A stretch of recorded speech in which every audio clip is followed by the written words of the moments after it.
بسم اللہ الرحمن الرحیم یا ایھا الذین آمنوا اذا قمتم الی الصلاۃ فاغسلوا وجوہکم وایدیکم الی المرافق وامسحوا برؤوسکم وارجلکم الی الکعبین وإن كنتم جنبا فاطهروا وإن كنتم مرضى أو على سفر أو جاء أحد منكم من الغائط أو لامستم النساء فلم تجدوا ماء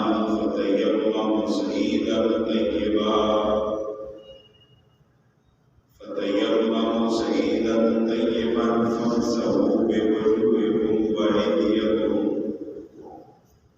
وأيديكم منه ما يريد الله ليجعل عليكم من حرج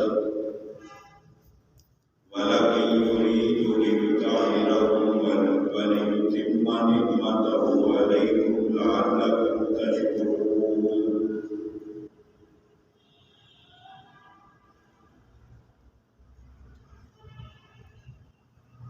قال النبي صلى الله عليه وسلم الطهور شطر الإيمان أو كما قال النبي صلى الله عليه وسلم سبحان ربك رب العزة عما يصفون وسلام على المرسلين والحمد لله رب العالمين. قابل صد احترام معزز حبیب، آج غالباً ماہ رجب کی 17 تاریخ ہے اور اس مہینہ کی 27 تاریخ کو سید الانبیاء امام الانبیاء حضرت محمد رسول اللہ صلی اللہ علیہ وسلم معراج میں تشریف لے گئے ہیں اور اسی مہینہ میں نماز اور روزہ اور زکوٰۃ کی فضیلت دی ہے. چنانچہ